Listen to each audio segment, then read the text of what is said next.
من اور بٹیرے۔ پھر وہ علیم سے روانہ ہوئے اور بنی اسرائیل کی ساری جماعت ملک مصر سے نکلنے کے بعد دوسرے مہینے کی 15ویں تاریخ کو سین کے بیابان میں جو علیم اور سینا کے درمیان ہے پہنچی، اور اس بیابان میں بنی اسرائیل کی ساری جماعت موسیٰ اور ہارون پر بڑبڑانے لگی، اور بنی اسرائیل کہنے لگے،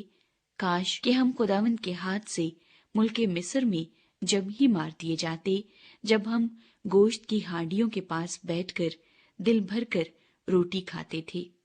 کیونکہ تم تو ہم کو اس بیابان میں اسی لیے لے آئے ہو کہ سارے مجمع کو بھوکا مارو۔ تب خداوند نے موسیٰ سے کہا، میں آسمان سے تم لوگوں کے لیے روٹیاں برساؤں گا، سو یہ لوگ نکل نکل کر فقط ایک ایک دن کا حصہ ہر روز بٹور لیا کریں، کہ اس سے میں ان کی آزمائش کروں گا کہ وہ میری شریعت پر چلیں گے یا نہیں۔ اور چھٹے دن ایسا ہوگا کہ جتنا وہ لا کر پکائیں گے وہ اس سے جتنا روز جمع کرتے ہیں دونا ہوگا۔ تب موسیٰ اور ہارون نے سب بنی اسرائیل سے کہا کہ شام کو تم جان لوگے کہ جو تم کو ملک مصر سے نکال کر لایا ہے وہ خداوند ہے، اور صبح کو تم خداوند کا جلال دیکھو گے، کیونکہ تم جو خداوند پر بڑبڑانے لگتے ہو اسے وہ سنتا ہے، اور ہم کون ہیں جو تم ہم پر بڑبڑاتے ہو۔ اور موسیٰ نے یہ بھی کہا کہ شام کو خداوند تم کو کھانے کو گوشت اور صبح کو روٹی پیٹ بھر کے دے گا، کیونکہ تم جو خداوند پر بڑبڑاتے ہو اسے وہ سنتا ہے۔ اور ہماری کیا حقیقت ہے؟ تمہارا بڑبڑانا ہم پر نہیں بلکہ خداوند پر ہے۔ پھر موسیٰ نے ہارون سے کہا کہ بنی اسرائیل کی ساری جماعت سے کہہ کہ تم خداوند کے نزدیک آؤ، کیونکہ اس نے تمہارا بڑبڑانا سن لیا ہے۔ اور جب ہارون بنی اسرائیل کی جماعت سے یہ باتیں کہہ رہا تھا تو انہوں نے بیابان کی طرف نظر کی، اور ان کو خداوند کا جلال بادل میں دکھائی دیا۔ اور خداوند نے موسیٰ سے کہا، میں نے بنی اسرائیل کا بڑبڑانا سن لیا ہے، سو تو ان سے کہہ دے کہ شام کو تم گوشت کھاؤ گے اور صبح کو تم روٹی سے سیر ہوگے، اور تم جان لوگے کہ میں خداوند تمہارا خدا ہوں۔ اور یوں ہوا کہ شام کو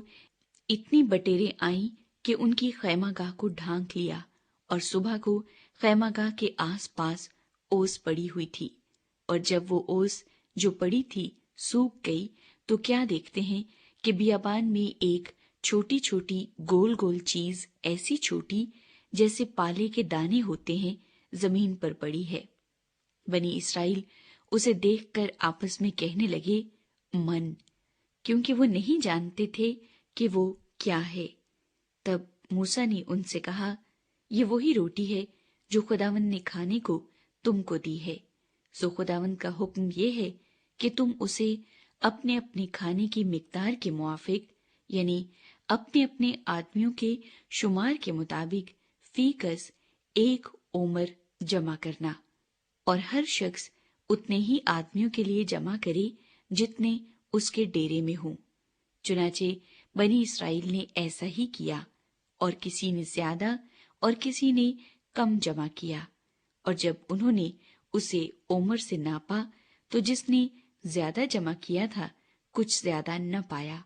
اور اس کا جس نے کم جمع کیا تھا کم نہ ہوا۔ ان میں سے ہر ایک نے اپنے کھانے کی مقدار کے مطابق جمع کیا تھا۔ اور موسیٰ نے ان سے کہہ دیا تھا کہ کوئی اس میں سے کچھ صبح تک باقی نہ چھوڑے، تو بھی انہوں نے موسیٰ کی بات نہ مانی، بلکہ بعضوں نے صبح تک کچھ رہنے دیا، سو اس میں کیڑے پڑ گئے اور وہ سڑ گیا۔ سو موسیٰ ان سے ناراض ہوا، اور وہ ہر صبح کو اپنے اپنے کھانے کی مقدار کے مطابق جمع کر لیتے تھے، اور دھوپ تیز ہوتے ہی وہ پگھل جاتا تھا۔ اور چھٹے دن ایسا ہوا کہ جتنی روٹی وہ روز جمع کرتے تھے اس سے دونی جمع کی، یعنی فی کس 2